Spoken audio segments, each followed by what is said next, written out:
Ancient cities of stone and brass, sprawling into the caverns of the north, dotting the landscape like stars across the night sky.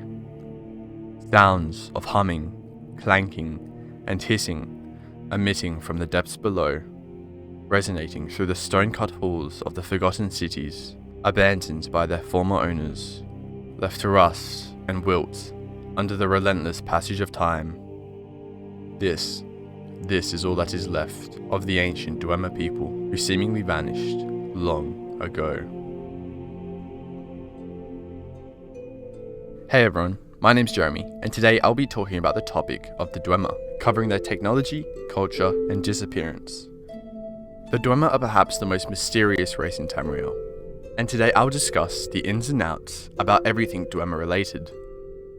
They were a race who expressed extreme technological prowess, built elaborate cities throughout the caverns of the northern reaches of Tamriel, and within these very cities they housed great machines that were a spectacle to behold. Today, these cities are in all but ruins, with no sign of the Dwemer race, and the only remnants being their automatons and the Thu'um who inhabit these abandoned citadels.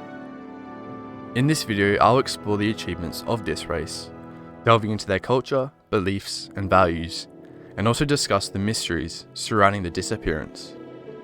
But before we begin, I'd like to remind you that if you enjoy this video, be sure to leave a like, and if you ever find yourself lost in ancient Dwemer ruins looking for more content like this, then consider subscribing. It would mean a lot to me and help greatly in supporting the channel. To the other races of Tamriel, the Dwemer are a forgotten race of a bygone era, known for their technological advancements. All that remain of them is the ruins of their civilization, scattered throughout the caverns of northern Tamriel, and now entirely abandoned by their former owners. The Dwemer are an ancient race deriving from the First Era, their name, Dwemer, translating to Deep Elves, or Deep Folk. The use of the name Dwarven, used by the Imperials, derives from a story that refers to a race of giants meeting them, who of course from the giants' perspective, were small people, thus deeming them their little dwarven friends. They are a race who centered their values around logic and science, unlike the other races of Tamriel, who placed their trust in a multitude of different gods and goddesses. Instead, they place it in their own technological wonders and advancements, choosing to gain power and knowledge of their own accord and without relying on worshipping gods in the hopes to gain something from them. The Dwemer were a pragmatic race who chose to focus their efforts on their achievements and their science. They held the belief that venerating the Aedra or the Daedra was futile. Why entrust their hopes and dreams to the unreliable whims of gods, when they could achieve them themselves through reason and understanding? They were recognized for their extreme developments in technology and their renowned engineering. One of their most notable uses of technology is the use of steam power, using it to power their machines and automatons, which are found in almost all Dwemer ruins. The elves of this society, rather than building cities and settlements across the landscape, instead chose to isolate themselves below the surface, establishing great cities and technological marvels in the depths of Tamriel. These elaborate, underground cities were constructed across the northern regions of the continent, near and below mountain ranges, throughout Morrowind, Skyrim, Hammerfell, and even parts of High Rock. The Deep Elves found the basis of their beliefs off of logic, reason, and science, and therefore are opposed to all gods, be it Aedra or Daedra, instead viewing them as a challenge to overcome that they themselves could rise above. Their ambitions in science even resulted in the transformation of the Snow Elves into the Thu'um. The greatest achievement of the Dwemer, however, was an invention that would alter the fabric of time, changing the events of history and resulting in the disappearance of their entire race simultaneously. Now, all that remains of this race is the ruins of their civilization. It is unknown where the Dwemer originated from. It's possible they branched off from the Oldma, or even arrived in Morrowind, at that time Resdayn, with the Kai'ma people in the Velothi pilgrimage. They could potentially have also occupied Resdayn already when Veloth and his people arrived there. If you were to ask me, my best guess would be that they were already there, as we cannot simply assume all races of Mer derive from Somerset, particularly the Dwemer most of all. as their objection to any and all gods significantly opposed the beliefs of the other races, and for such a contrasting opinion, surely this parting would be recorded in history. The Dwemer people believed most of all in themselves, while the other people of Tamriel banked their luck in the Aedra or even the Daedra. The Dwemer placed theirs in logic and science. They were an extremely innovative race, developing advanced contraptions and machinery that would pervade the hallways of their buildings. These Mer were ambitious and believed that through science and technology, they would be able to achieve godhood as a race without the assistance of divines. Dwemer automatons, or animunculi, are constructs that were created by the Dwemer to be used as war machines and guards. These automatons are still found throughout abandoned Dwemer ruins, still guarding and protecting the homes of their former masters. These constructs are primarily made of dwarven metal and function through the use of steam power, magic, tonal architecture, and are powered by a soul gem. What is tonal architecture, you might ask? Do not worry, that will be discussed very soon. If you're brave enough to venture into the depths of a Dwemer ruin, likely the first type of these automatons you will come across is the dwarven spider, scuttling around, repairing, and maintaining the ever-running machines. Get too near, and they will protect their home. Following that, the next most common automaton you'll come across is the Dwemer sphere. At first seemingly just a small metal sphere rolling on the ground, however, will soon emerge from their shells upon encountering invaders. Next, and very likely your final encounter, would be the Dwemer centurion. These are heavily armoured constructs, with a mace on one arm and an axe on the other. Thus, by this point most delvers would have reached their end. There are many other types of animunculi. The remaining, however, are either too obscure or too rare to be mentioned here, given the shortness of this video. Perhaps the most important material used by the Dwemer is dwarven metal. This metal is used in many of their creations, primarily in their machinery, automatons, and their armour. The recipe for the creation of this material, however, has been lost with the race, meaning it has become a rare and valuable resource that can only be obtained by melting down the scrap pieces left by their civilization. Over the years, many have attempted to replicate it, though all have failed, and some have tried to use copper or bronze to try and replicate it, though they rust and degrade over time, unlike dwarven metal, which maintains its quality even after centuries. It is also evident that the Dwemer smiths placed much more emphasis on the quality of the material, rather than the quality of their craftsmanship. Earlier, I mentioned the use of tonal architecture within the automatons.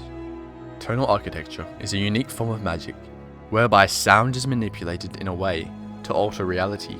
Perhaps the most well-known form of this magic is the Thu'um. The Thu'um, or the voice, is a type of magic used by the Nords. This power is articulated into a shout, a spell of sort, of immense power that when used can alter reality. The book, The Children of the Sky, reads the following. When the Nords attack a city, they take no engines or cavalry. The tongues form a wedge in front of the gatehouse and draw in a breath.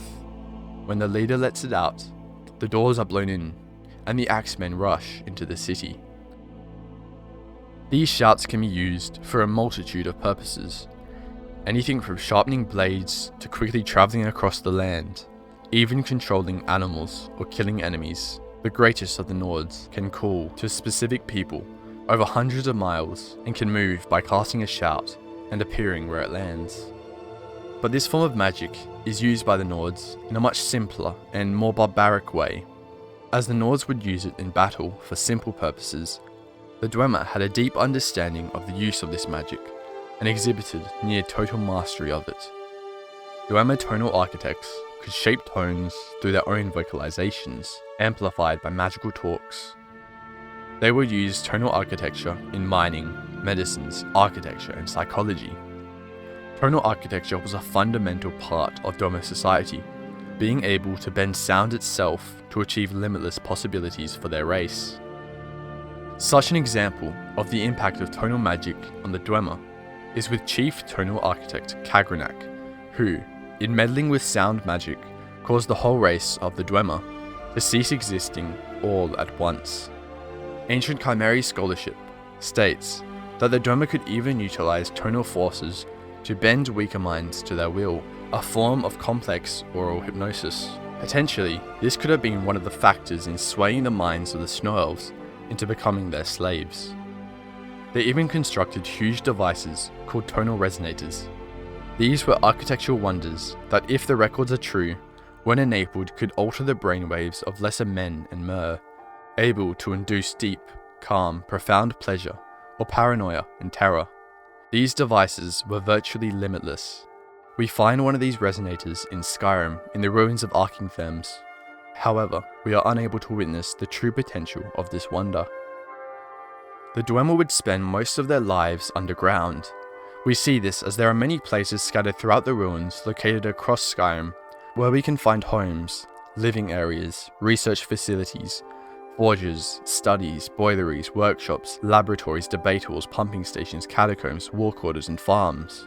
They built large orreries that displayed models of the solar system. They even built astounding ocularies, great machines that use light magic, a type of magic well known to be used by the ancient Aelids. The Dwemer could use these machines to display maps, highlighting locations of magical artifacts, and some were used to store and protect unique and powerful artifacts locked behind these contraptions. They truly lived a life of solitude. At first glance, Dwemeri's cities would seem separate. However, upon delving into the depths of their caverns, you will eventually enter into Blackreach, an enormous and beautiful cavern deep beneath the northern regions of Skyrim, potentially spanning to all 9 holds. The caverns of this alien place will surprise you for sure, as giant glowing mushrooms reaching towards the surface scatter the landscape, acting as a natural light source for all who reside there. The cavern is rich in minerals, such as rare geode veins, which can be seen everywhere. This location was in essence the Whiterun of the depths, as it connects many of the Dwemer cities together, potentially acting as a route of trade and travel between the different settlements. The Dwemer even built great lifts to provide quick and efficient transport to the surface. They constructed roads and buildings, which eventually culminated in the Silent City, located in the center of Blackreach and guarded by dwarven centurions. They farmed mushrooms for food sources, and there were natural rivers flowing throughout this huge cavern. In order to gain access to these caverns, one must first acquire an attunement sphere, a device created by the Dwemer that acted as a sort of key to activate these lifts. As I mentioned earlier, they constructed ocularies, great Dwemer contraptions using a giant sphere with various lenses filling the lower floor of the room. Above the sphere, hanging from the ceiling, a series of lenses held together with large metal beams.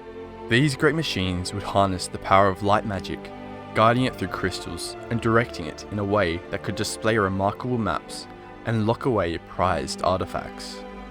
The extent of Dwemeri knowledge particularly shines through, both literally and figuratively, in these machines. Such is the case with the Oculary contained within the Tower of Mizark. After unlocking this mechanism, one will discover an Elder Scroll within the crystal chamber centered in this machine.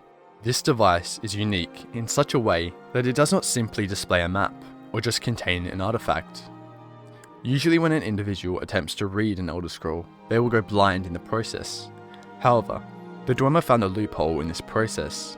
They devised a means to extract knowledge from the scrolls, without requiring someone to sacrifice their sight. Using the Oculary, they could draw out information from the Elder Scroll and inscribe it onto a lexicon that can be read by those with the requisite knowledge. The Dwemer shared some similarities with other elves, in such that they believed themselves to be greater than the other races unknown. This belief was made clear with their alliance with the Snow Elves, or the Falmer. From the late Merethic era into the early First era, the Nords and Snow Elves fought for centuries. The Snow Elves would eventually suffer a devastating loss when they were steadily pushed back by Atmoran reinforcements, and one of their greatest leaders, the Snow Prince, was killed in battle by a mere 12-year-old girl. The Elves had maintained a long alliance, though fragile, with the Dwemer people in Skyrim. Their underground cities had remained safe from the Nordic incursions, and thus the Snow Elves were forced to turn to them to seek help. The Dwemer agreed to provide them safety in the depths below. However, they had one condition. The Snow Elves would be subject to testing and would cost them their sight. The Snow Elves who agreed would become known as the Betrayed. Whether they knew they would turn blind or not is unknown, but regardless, they had agreed to become the experiments of their former allies, and eventually became enslaved to them. They were forced to consume toxic fungi, which over time would render them blind.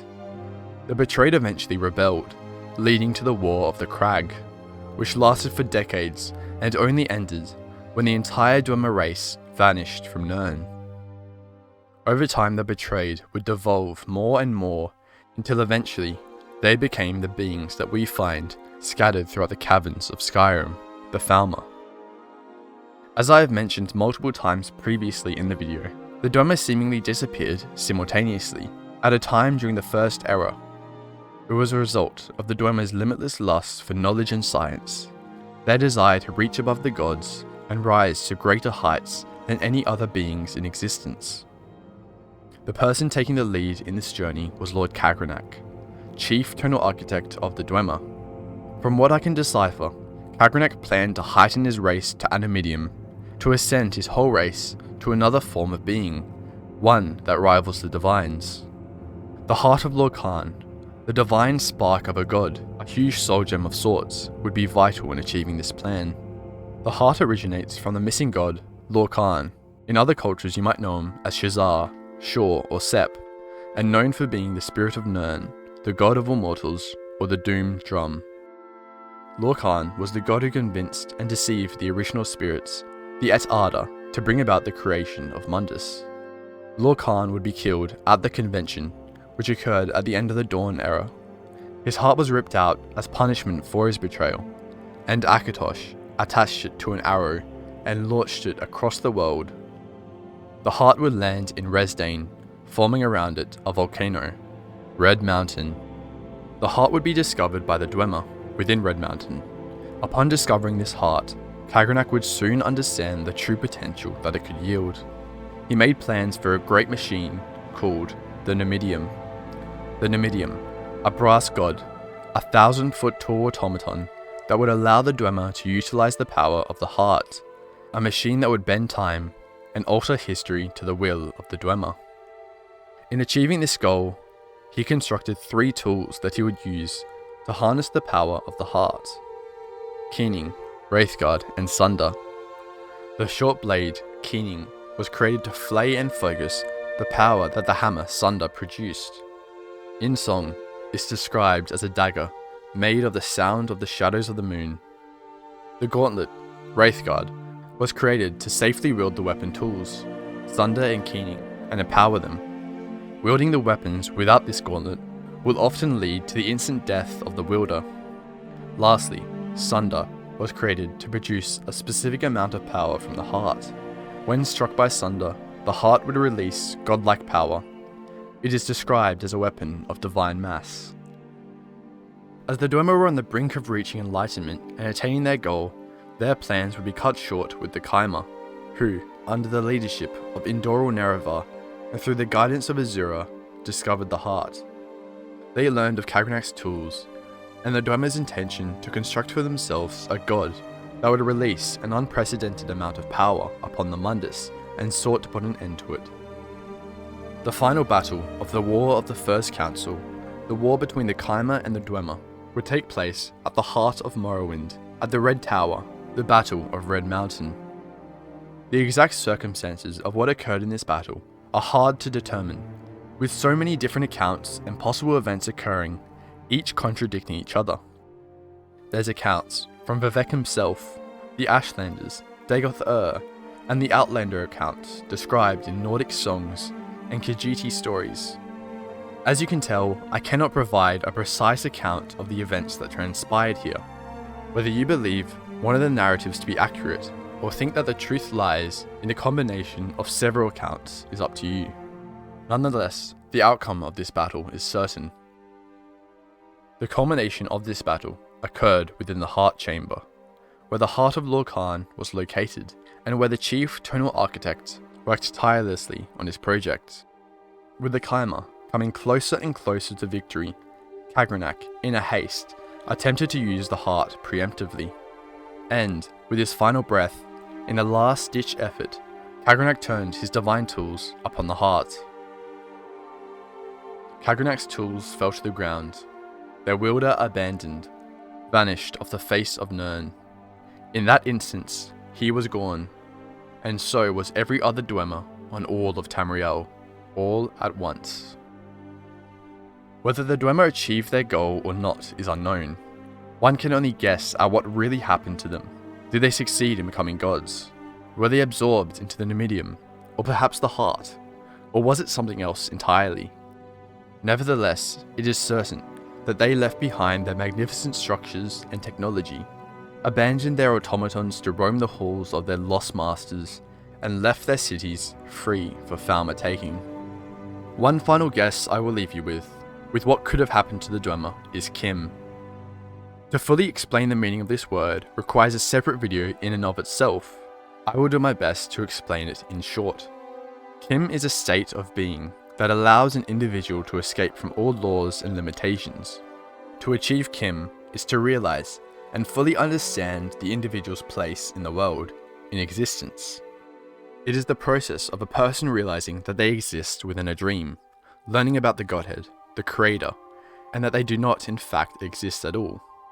This usually results in one of two outcomes.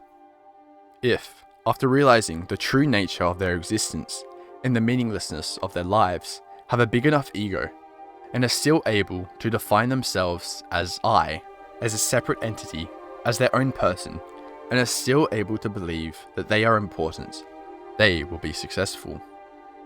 They will be freed from all limitations, and will be able to shape the dream as they wish. This outcome is extremely rare, in such that there are only two examples of two individuals ever achieving this state of being in the history of Tamriel. The second outcome, and significantly more common outcome, is to zero sum. This happens when an individual learns that they are in a dream. They are unable to maintain their individuality, to believe that they are separate from the dream, and are unable to believe in the importance of oneself. When this happens, they simply cease to exist. Perhaps this is what happened to the Dwemer. The whole race, upon achieving enlightenment, could not cope with understanding the reality of their lives. Thus, altogether, removed themselves from existence. And with that, we have covered a brief overview of the Dwemer. As much as was said in this video, there is still a huge amount of lore surrounding them that is yet to be discussed. In my opinion, the Dwemer will always be one of the most intriguing topics in Elder Scrolls lore. The mysteries surrounding their technology, culture, beliefs, and their disappearance itself will always pique my interest, and leave me questioning whether they successfully achieved their goal. What do you think about the Dwemer's disappearance? Let me know in the comments below. If you enjoyed the video, be sure to give it a like, and subscribe to learn more about anything Elder Scrolls related. Thanks for watching everyone, I'll see you in the next one.